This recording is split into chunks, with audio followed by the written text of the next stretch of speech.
Hello friends, कैसे हैं आप सभी। आपका फिर स्वागत है हमारे इस चैनल में। उम्मीद है आप लोगों को हमारे द्वारा पढ़ाए गए प्रीवियस क्वेश्चन पिछले वीडियो में अच्छे लगे होंगे। मैं फिर से आप लोगों के सामने बायोलॉजी के कुछ नए ऑब्जेक्टिव क्वेश्चन लेकर आई हूँ और याद रखिएगा ये सारे ऑब्जेक्टिव आपके एग्ज़ाम में ज़रूर से ज़रूर आएंगे। तो चलिए क्लास को शुरू करते हैं। फर्स्ट क्वेश्चन हम लोग देखते हैं। ऑक्सीन है, ऑक्सीन है, बताइए ऑक्सीन क्या है।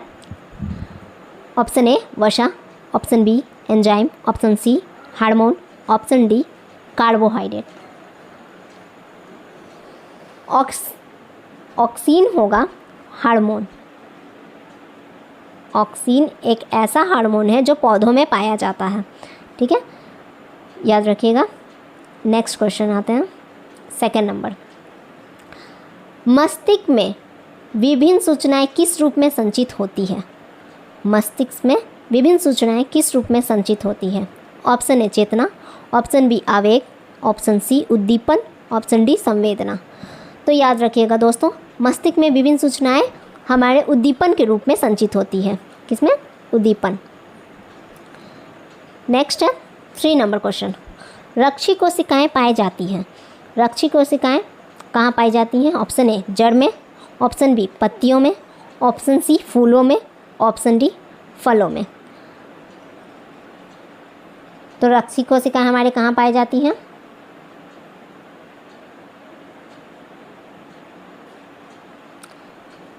आप लोग कमेंट करके बताते जाइए ताकि हमें लगे कि आप लोग इसमें एक्टिव हैं, ठीक है। तो रक्षी कोशिकाएं हमारे पत्तियों में पाई जाती हैं। नेक्स्ट है 4 नंबर। मस्तिष्क उत्तरदायी है किसके लिए। ए सोचने के लिए, बी शरीर का संतुलन बनाने के लिए, सी हृदय संवेदन के लिए, या इनमें से सभी। तो देखिए दोस्तों, इनमें आप पे बहुत कंफ्यूज होगा। ये क्वेश्चन आपको बहुत कंफ्यूज करेगा क्योंकि इसमें बोल रहा है मस्तिष्क उत्तरदायी है। तो सब सोचेंगे मस्तिष्क तो सोचने के लिए भी उत्तरदायी होता है, शरीर का संतुलन बनाने के लिए भी मस्तिष्क ही काम करता है, हृदय स्पंदन के लिए भी। तो आप लोग इसमें क्या टिक मार देंगे, इनमें से सभी, जो कि सबसे ज़्यादा गलत होगा क्योंकि इसमें बोल रहा है सबसे ज़्यादा उत्तरदायी क्या है। तो मोस्ट इंपॉर्टेंट थिंग है बी नंबर, इसका आंसर होगा शरीर का संतुलन बनाने के लिए। क्योंकि मस्तिष्क जब शरीर का संतुलन बनाए रखेगा तभी तो हम लोग सोचेंगे अच्छे से, हमारा हृदय स्पंदन अच्छे से करेगा। तो इनमें से सभी नहीं होगा, बी राइट ऑप्शन हो जाएगा। संतुलन बनाए रहेगा तो सब काम अपने आप होगा, ठीक है। तो इसका आंसर हो जाएगा बी। आगे चलते हैं नेक्स्ट क्वेश्चन 5 नंबर। 5 क्वेश्चन पूछ रहा है कृत्रिम वृक्क किन अपशिष्ट उत्पादों के रुधिर अपोहन दास करता है, ठीक है। Option A nitrogen, option B carbon, option C oxygen, option D सभी। बताइए, कमेंट करते रहिएगा ताकि मुझे भी पता चले आप लोग कितने एक्टिव हैं। इसका आंसर होगा ए नाइट्रोजन। आगे नेक्स्ट क्वेश्चन की ओर चलते हैं। तंत्रिका तंतु की उत्पत्ति किस प्राथमिक ऊतक द्वारा होती है। मैं रिपीट करती हूँ क्वेश्चन को। तंत्रिका तंतु की उत्पत्ति किस प्राथमिक ऊतक द्वारा होती है। Option A ectoderm, option B mesoderm, option C endoderm, या ऑप्शन डी कोई नहीं।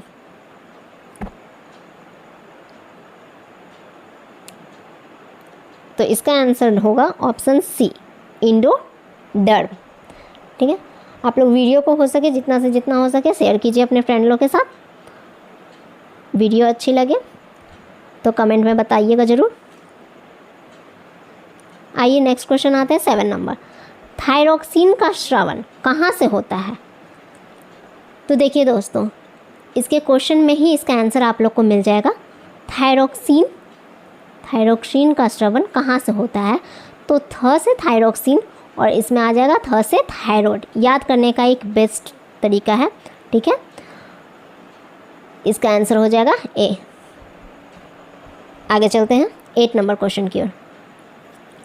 2 तंत्रिका कोशिका के मध्य खाली स्थान को कहते हैं।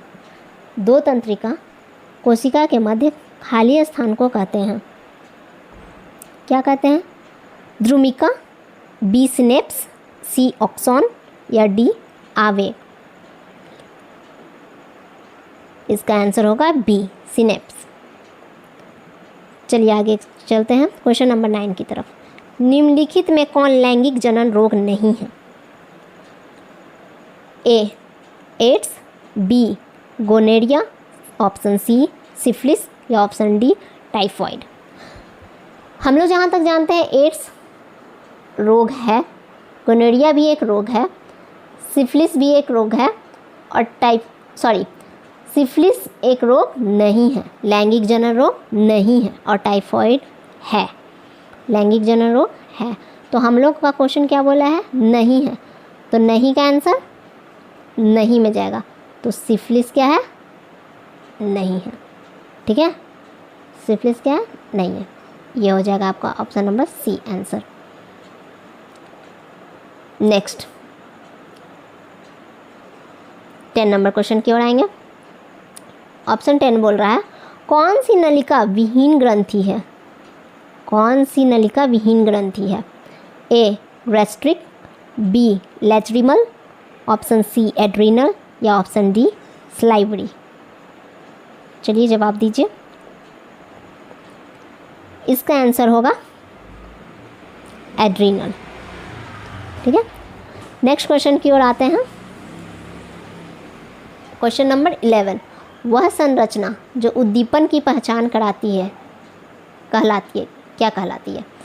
आप लोग बताइए। ऑप्शन ए ग्राही, ऑप्शन बी प्रभावक, ऑप्शन सी उत्तरदायित्व या ऑप्शन डी बेचैनी। इसका आंसर होगा ऑप्शन ए ग्राही।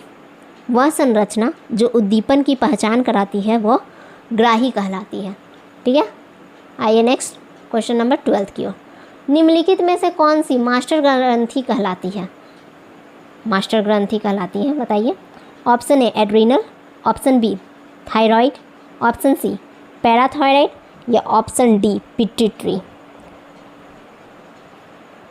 इसका आंसर होगा पिट्यूटरी। पिट्यूटरी ग्लैंड जो होती है हम लोग की मास्टर ग्रंथि कहलाती है। नेक्स्ट क्वेश्चन की ओर चलते हैं 13 नंबर। इंसुलिन की कमी से, इंसुलिन की कमी के कारण रोग होता है, कौन सा रोग होता है? चलिए बताइए। ये तो आप लोग पढ़ चुके होंगे। ऑप्शन ए मधुमेह, ऑप्शन बी वृत्तता, ऑप्शन सी बौनापन या ऑप्शन डी घेंगा। तो हम लोग सब जानते हैं कि इंसुलिन की कमी से कौन सा रोग होता है? मधुमेह होता है। ठीक है, नेक्स्ट क्वेश्चन 13 नंबर की ओर चलते हैं, 14 की ओर चलते हैं। 14 नंबर, ग्वाइटर रोग पनपता है। ऑप्शन ए चीनी की कमी से, ऑप्शन बी आयोडीन की कमी से, ऑप्शन सी रक्त की कमी से या ऑप्शन डी मोटापा से। चलिए दोस्तों बताइए, कमेंट करिए, ग्वाइटर रोग किस में पनपता है? तो ऑप्शन बी के साथ जो जा रहे हैं वो सही है, आयोडीन की कमी से होता है। क्वेश्चन नंबर 15 की ओर चलते हैं। निम्नलिखित में से कौन सा पादप हार्मोन है? निम्नलिखित में से कौन सा पादप हार्मोन है? Option A insulin, option B thyroxine, option C estrogen, option D cytokinin. बताइए दोस्तों। तो इसका आंसर हो जाएगा option D cytokinin. Next question की ओर बढ़ते हैं। उम्मीद है आप लोगों को ये वीडियो बहुत अच्छी लग रही होगी, पसंद आ रही होगी। तो वीडियो को शेयर करते रहिए और इसी तरह हमारे साथ एंड तक बने रहिएगा। वृक्क के संरचनात्मक एवं क्रियात्मक इकाई को क्या कहा जाता है? वृक्क के संरचनात्मक एवं क्रियात्मक इकाई को क्या कहा जाता है? ए ग्लोमेरुलस, बी बोमेन संपुट या सी मूत्रवाहिनी, डी नेफ्रॉन। इसका आंसर हो जाएगा ऑप्शन नंबर डी नेफ्रॉन। ठीक है, आगे चलते हैं क्वेश्चन नंबर 17 की ओर। निम्नांकित में कौन पादप हार्मोन नहीं है? ध्यान दीजिएगा, इसमें क्या बोला है? कौन पादप हार्मोन नहीं है? एथिलीन, ऑक्सीजन, ऑक्सीटोसिन या साइटोकाइनिन। तो इसमें हो जाएगा ऑप्शन नंबर सी ऑक्सीटोसिन। ठीक है, आगे चलते हैं नेक्स्ट क्वेश्चन 18 नंबर, एंड्रोजन है, ये आपसे पूछ रहा है एंड्रोजन है क्या है भाई। तो एंड्रोजन ऑप्शन ए नर हार्मोन है, ऑप्शन बी मादा हार्मोन है, ऑप्शन सी पाचक रस काटी है, ऑप्शन डी इनमें से कोई नहीं। तो जहाँ तक हम लोग जानते हैं, हम लोग पढ़ चुके हैं कि एंड्रोजन हम लोग का क्या है, नर हार्मोन है। तो इसका आंसर हो जाएगा ऑप्शन ए। आगे चलते हैं क्वेश्चन नंबर 19 की ओर। पादप हार्मोन उदाहरण है, तो पादप हार्मोन हम लोग का किसका उदाहरण है? ऑप्शन ए पेप्सिन का, ऑप्शन बी एड्रेनलिन का, ऑप्शन सी ऑक्सिन का, या ऑप्शन डी टेस्टोस्टेरोन का। टेस्टोस्टेरोन का, तो इसका आंसर हो जाएगा ए पेप्सिन का। ठीक है, नेक्स्ट क्वेश्चन की ओर चलते हैं। क्वेश्चन नंबर 20, बीज रहित फलों के बनने को कहते हैं, क्या कहते हैं? बीज रहित फलों के बनने को कहते हैं अनिषेकक फलन, अनिषेचक अंडपी, अग्र प्रभाविकता, या इनमें से कोई नहीं। तो आइए इसका आंसर देखते हैं। इसमें होगा आंसर सी अग्र प्रभाविकता।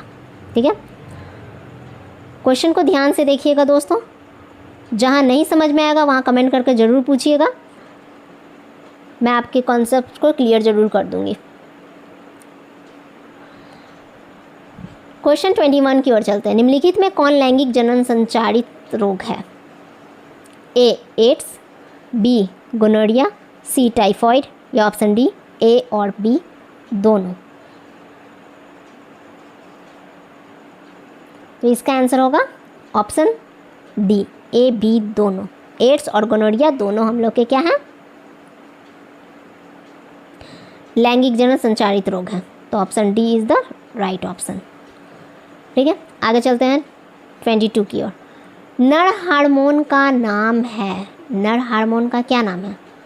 Option A adrenaline, option B insulin, option C testosterone, option D estrogen. बताइए दोस्तों, नर हार्मोन का क्या नाम है? तो नर हार्मोन का नाम है ऑप्शन सी टेस्टोस्टेरोन। आगे चलते हैं नेक्स्ट क्वेश्चन की ओर।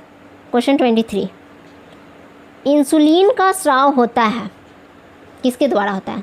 थायराइड के द्वारा होता है, पैराथायराइड के द्वारा होता है, अग्नाशय के द्वारा होता है, या एस्ट्रोजन के द्वारा होता है? इंसुलिन का स्राव अग्नाशय के द्वारा होता है, ऑप्शन नंबर सी अग्नाशय के द्वारा होता है। नेक्स्ट क्वेश्चन की ओर चलेंगे। 24, जिब्रेलिन है, जिब्रेलिन क्या है? हार्मोन है, वसा है, एंजाइम है, या कार्बोहाइड्रेट है? तो gibberellin option number A hormone है। अभी हम लोग, तो जिब्रेलिन कहाँ पाया जाता है दोस्तों?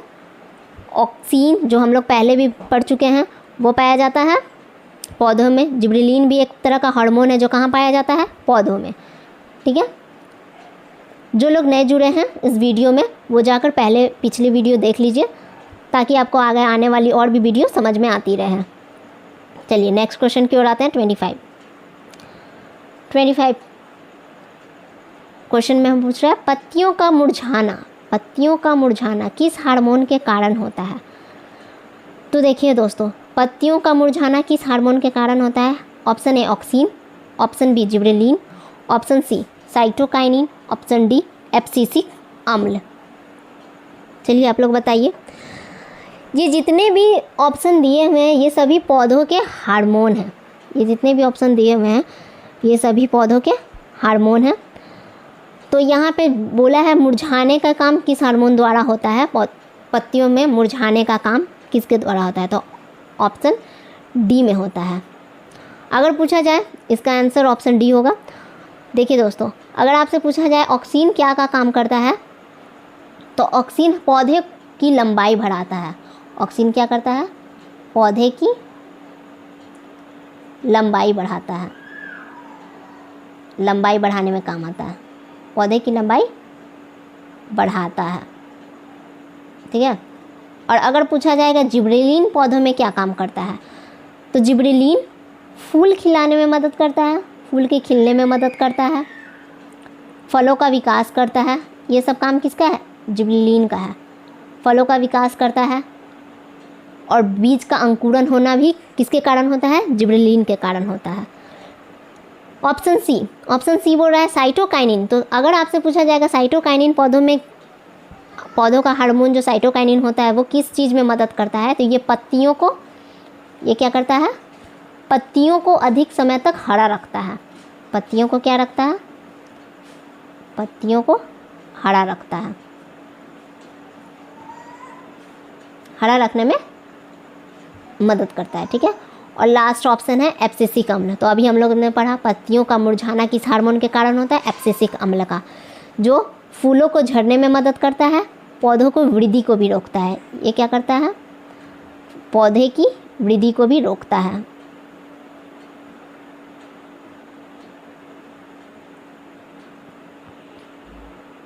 ये वृद्धि रोकता है, पौधे की वृद्धि को क्या करता है? रोकता है।